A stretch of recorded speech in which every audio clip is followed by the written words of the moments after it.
So we've certainly had a roster of stellar speakers this morning. And as our last speaker, I'm proud to introduce yet another distinguished speaker, a member of the class of 1967. Alan Francis is a respected psychiatrist, and I think in some ways his talk may dovetail with that of Dr. Yaster a bit. Dr. Francis is a native New Yorker who got his undergraduate training at Columbia, and then graduated from Downstate in '67 and went on to psychiatry residency at Columbia and the New York State Psychiatric Institute.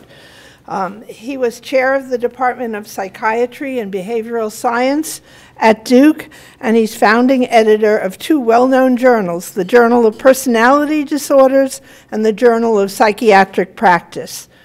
He played a key role in the earlier development of the DSM, the Diagnostic and Statistical Manual of Mental Disorders, chairing the DSM-IV task force and participating as a leader in the development of DSM-III.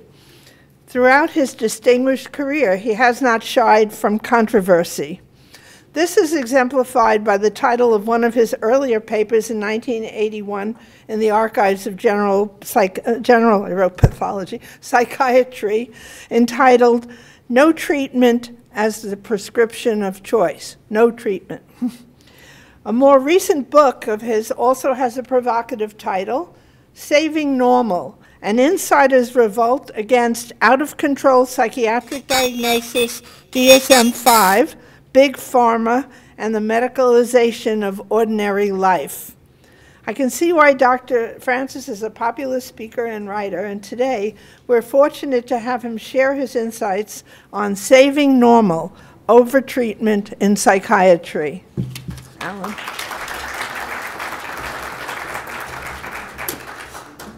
First, just an addendum to the last talk. I think we shouldn't take pharmaceutical companies off the hook. They consciously started the pain as a fifth vital sign. They pushed it way beyond where it should have been pushed.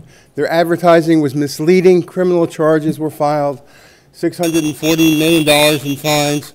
Executives having to cough up some money. So we have some criminal doctors who've really contributed to the epidemic. We have lots of careless doctors who have contributed.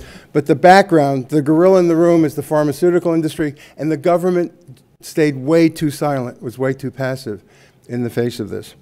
I'm going to give a different talk than the one I originally, it's going to be a really controversial talk, and I'll just hit highlights so we can have time for discussion.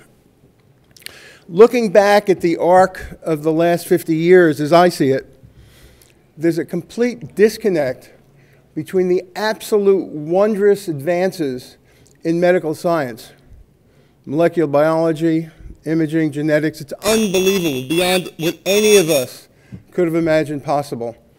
There's a disconnect between that and the generally lousy care we give to patients. The U.S. was recently ranked 70th in the world in preventing preventable deaths. In a survey of 11 peer countries as to quality of medical care, the U.S. ranked last of the 11.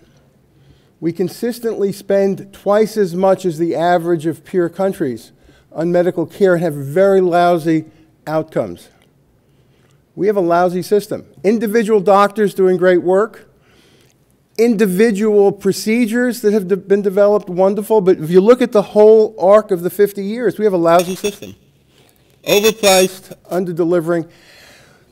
The estimates vary, but about 250,000 people a year die from medical mistakes. Third leading cause of death in America. Now, why is this happening? Some of this is inherent.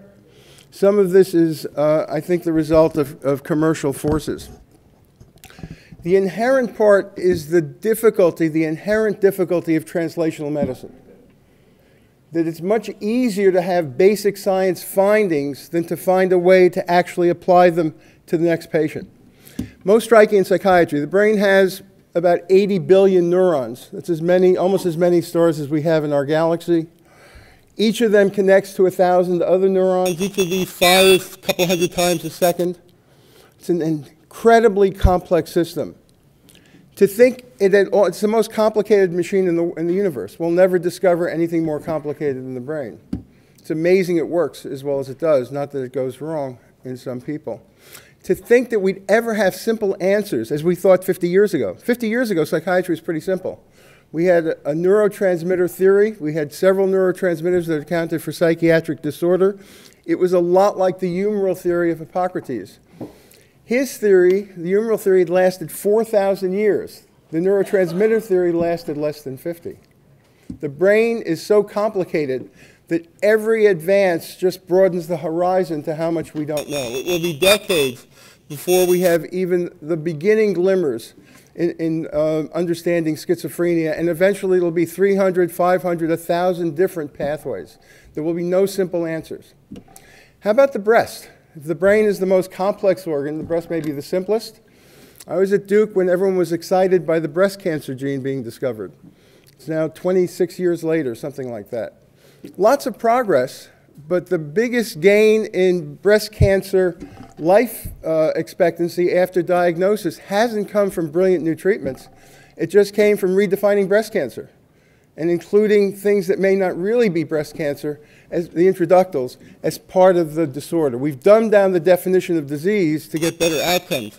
It's not going to be easy to solve breast cancer. It will not be easy to solve anything. The cancer cells mutate like crazy, and they develop the same kind of resistance as the bugs do.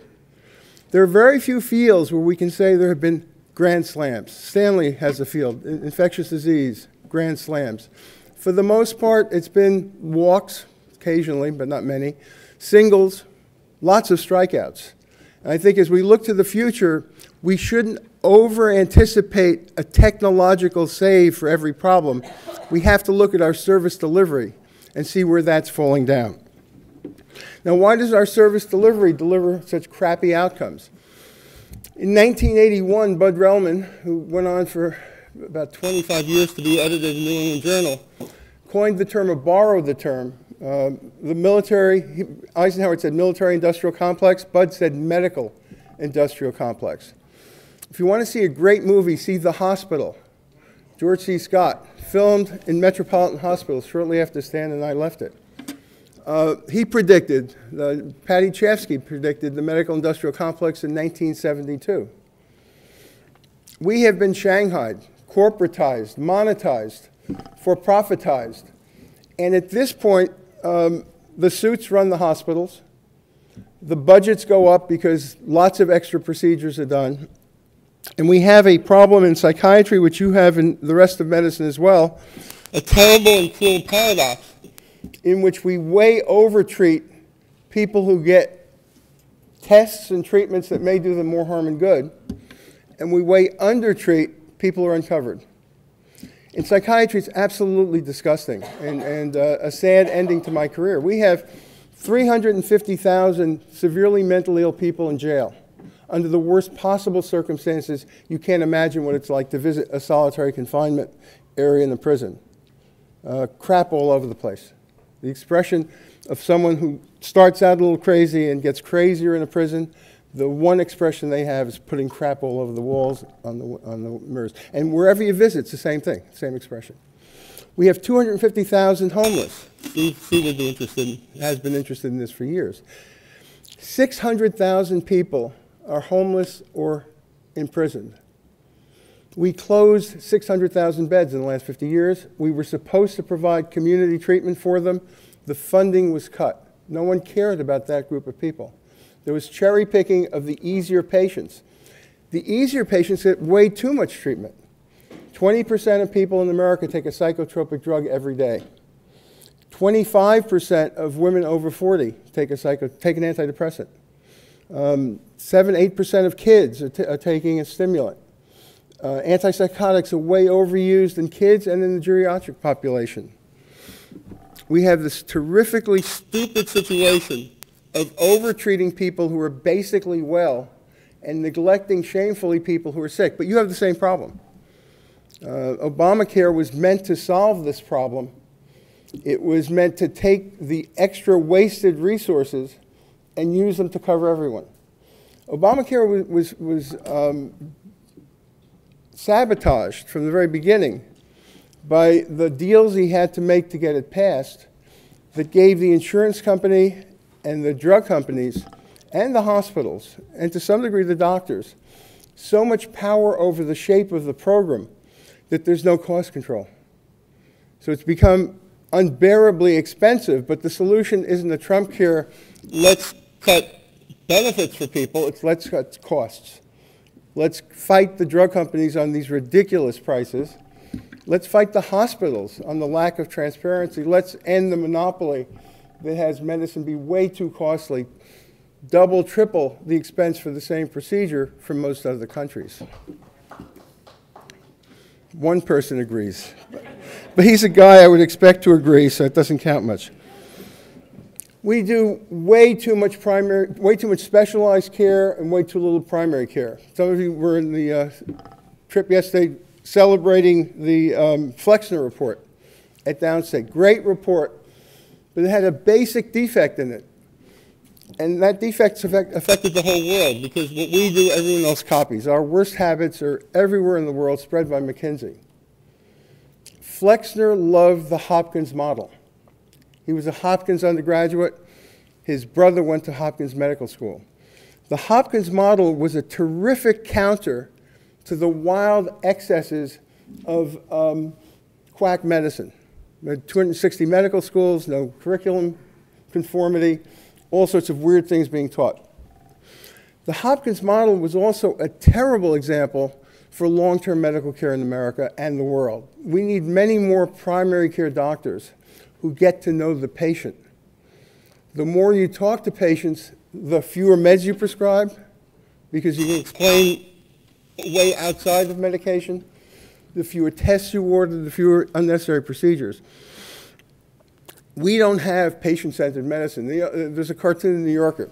Patient in the middle of the room, 4 docs treating the patient, each looking away, typing into a computer. Now, personalized medicine is a hope of the future, but a hype of the present. We oversell the system-wide tendency to oversell each and every new technological achievement. The researchers oversell it because they're invested in it both intellectually and emotionally, but also career-wise. The journals publish positive articles, not negative retractions. The newspapers pick up only the exciting findings. We have a tremendous dilemma in our research literature. John Ioannidis, 12 years ago, published a paper that 85% of the research literature in medicine was wrong. He's consistently been able to find defects in every medical specialty.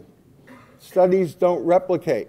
Brilliant findings turn out to be more flash in the pan than really helpful. You can't read a journal now and trust it because the sponsoring agents so often are related to the industries, and even the scientists all have startup companies. So when they publish a paper and that paper will benefit their startup company, that's a very strong conflict of interest.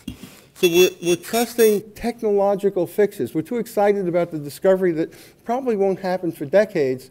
We're not paying attention to the service delivery.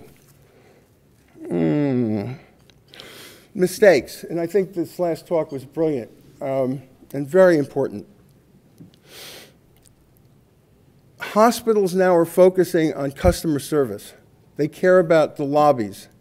They care about having marble atriums. They care about patient satisfaction. They don't care about correcting mistakes. Quality assurance in other countries is taken much more seriously. The hospital infection rates of superbugs in Europe has dropped to 1% in many countries, and we have it at 50, 60, 70%. We're not paying attention to the basics as we get involved with technological and hotel fixes to current problems. The last thing, and then I'll let you disagree with me. It is obscene to be passing a medical care fix that saves $800 billion over 10 years so that they can give a tax cut to corporations, and that money is really filtered to the very richest people in the world. After we've had this tremendous inequality of distribution of wealth over the last 70 years, that has concentrated wealth. 8 people in the world have as much wealth as half of the world's population. 60 people in the United States have as much wealth as half of our population. Medical outcomes depend much more on social factors than they do on medical treatment. 80% of the outcomes depend on social factors, not the kind of treatment people get. We get worse outcomes than Europe because when you add up our medical outcomes and our social spending, it's about the same. But we distribute it with way too much medical care and not enough social concern. Too much inequality, too much poverty, too much deprivation. It would be a better country and a better world if we spent more on medical care, but in the right way, covering the people who aren't covered. If we spent more on social services, and if we didn't give an $800 billion tax cut to people who have already benefited so much over the course of the last years. I think the good thing about the medical profession is that we used to fight anything that threatened our income. So medicine, the AMA was the most selfish political organization for many, many years in the United States. I think that's to some degree changed. But I think it's our obligation. We have to remember why we went into medicine. We didn't go into medicine to be rich. We went into medicine to help people. Want to make a living, sure, but it's not the major purpose of our lives to run businesses or to be tools of businesses telling us what we should be doing, which tests we should be ordering. And it's sort of speaking to the choir, we're out of the game. And it's very difficult when the medical students start with $250,000 in debt to say, have retained an idealism in the face of the fact that you have to pay the mortgage. But I think that somehow or other, medical schools have to switch to a model that's more patient-centered, less specialty-driven, less business-oriented, and that the medical industrial complex, which controls Washington, which controls the way reimbursements are meted out, which controls the fact that the FDA is falling apart and is now more an advertiser of drugs than a filter, that only public outrage and only physician support will bring medicine back to its major job, which is be taking care of people. Okay, I'm done.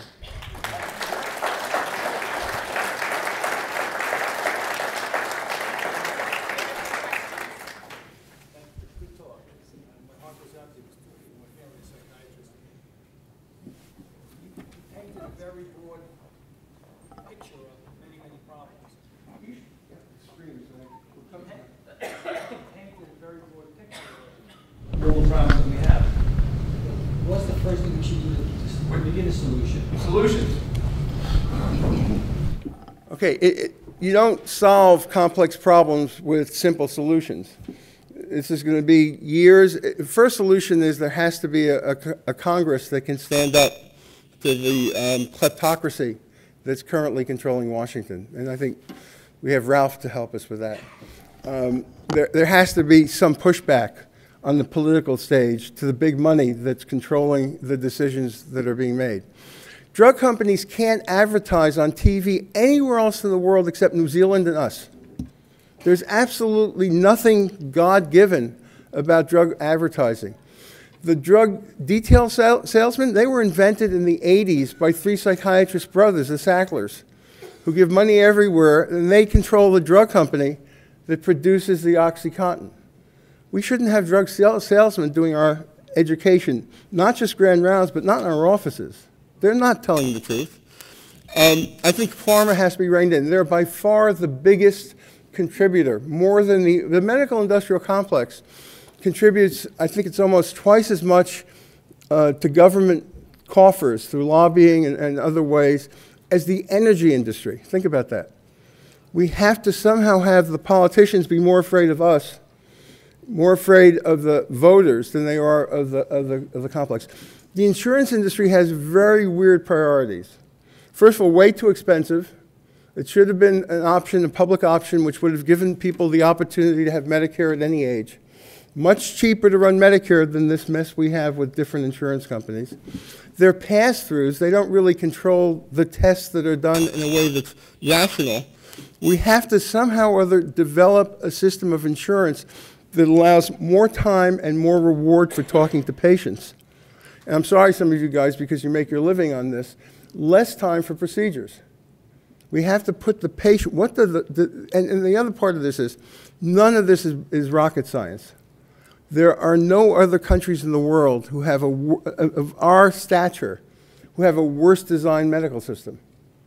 The other countries in the world spend half as much and get better outcomes.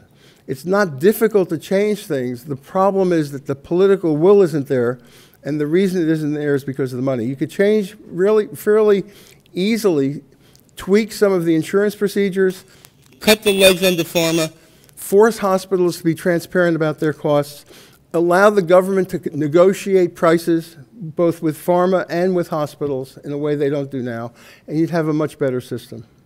Can be done. Yeah. Hi, I'm Elizabeth Cavalier. I'm a urologist, so I'm one of those proceduralists. But I feel like medicine has been, our doctoring has been co-opted by the insurance companies, by the government, and by the hospitals. And we allowed it. We allowed it. All my colleagues and all my residents and all the fellows I've trained are going into hospital medicine. They're signing contracts where they have non-competes, where they have an 18-month contract and then they're out, and they're buying into it. We are not taking control of our profession. We are allowing the hospitals to take over and the government to take over, and we should take responsibility for that. I'm in private practice, obviously, I'm in private practice, and I feel very strongly that we are allowing this to happen as doctors. Alan, a little bit on the other side of the spectrum, what do you see as the potential for solving some of the problems you articulated with a single payer system? I would certainly be for it. I think that politically it's not going to happen right away, but the original idea of a public option was perfect. Let the private payers compete with a public option. The reason it didn't pass was he couldn't get the insurance company support. I think it would be a lot cheaper. I think as an old guy myself, I'm so happy to have Medicare. I mean, the funny thing is that most people who have Medicare really like it. It works as much lower costs, much greater return to physicians and less to suits. So I would see that the evolution towards a single payer system would be wonderful. The first step being obvious, just open up Medicare. But currently, we're not in a position to negotiate and with pharmaceuticals. If the Medicare were privileged to be the negotiator, I think both quality and cost would rectify it. This is an absolutely no-brain solution. The drug companies, you read in the newspaper every day. There's no limit to their price increases because they have an absolute monopoly. And Me Too drugs, even old drugs that are 50 years old, are being increased in price by hundreds of % because there's no pushback. They got this because they own the legislators. The legislators and the people in the FBA are on the revolving door. It's not just the contributions. They know that their next job is likely to be representing the industry in one form or another. So there's an inherent conflict of interest that allows the drug companies to have it. This is the opposite of a free market. The drug industry and hospitals are the opposite of the free market. They can hold you up on the highway and say it's your money or your life and charge whatever you have in your wallet. Yeah. Well, I moved to a new place, and I was talking to people that surrounded me to try to find a good doctor. And the answers that I get from people are so bizarre that it makes me sick. But what they're saying is, I go to that doctor, she's such a fabulous doctor because when you come in, she does 1,000 tests, God knows how many x-rays, and gave me at least 3 drugs to make me feel better, of which at least one drug I had complications from, but then she gave me another one to take care of the complications. And the point I'm trying to make is that the perception of the community is that the more a doctor does, the better the doctor is. And I have a really hard time. Do you know, how many people here know about choosing wisely? A small number. There is a pushback. It's David versus Goliath. So medical industrial complex is spending $256 million a year, whatever it is. The people who are concerned about reducing overtreatment have a budget of maybe combined 20 organizations, 5 or 10 million. But there's a Choosing Wisely initiative, the British Medical Journal, Consumers Reports, and I think it's now something like 60 specialty groups. All but orthopedics have come up with 5 procedures that they think are overdone. It's still primitive because they're usually picking the things they least care about. They're not going to pick the things that are the big money makers. But we have to get the professions self-policing. We have to get the public more aware of the fact. And journals like the BMJ and even the American journals, which are owned by doctors, are coming around to the idea that less can be more and that too much treatment can be bad for your health. And we have to teach patients never to believe a drug ad, to have 5 questions before they go to a doctor, and you should have good answers for them. That I think patients should review the internet before they see you. I think you have to be able to explain to them why you're doing something. Not expect to have the paternal authority that came with the profession 50 years ago, and to welcome the patient as a partner in the process of decision making. This is the last question, and then we can second. Thank you. Very much. Stand up and shout. Thank you very much for your talk, which I enjoyed, and I wanted to applaud like every other line, but thought it would be rude. Somebody asked why. About getting one payer system, how it would help. The one thing I don't think you mentioned was the cost administration for most insurance companies is about 17 to 20%, and by doing Medicare, it's about 3%. That's one thing.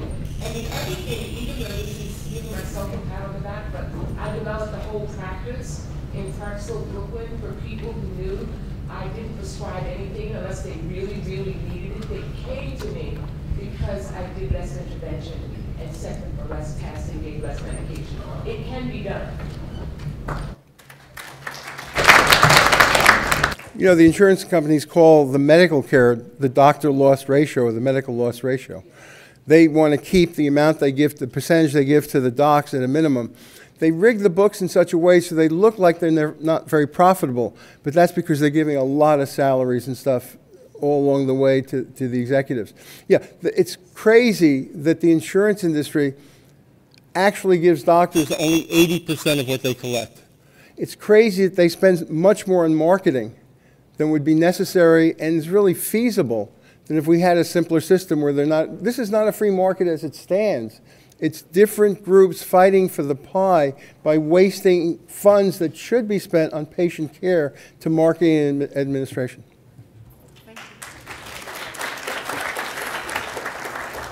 Thank you, Dr. Francis. I thoroughly enjoyed this morning. I think we all are left with so much to think about and maybe so much to start acting on as activists, physicians, as I hope many of you are. I also just want to point out that you do get CME for this, so it's not just about your enjoyment and education.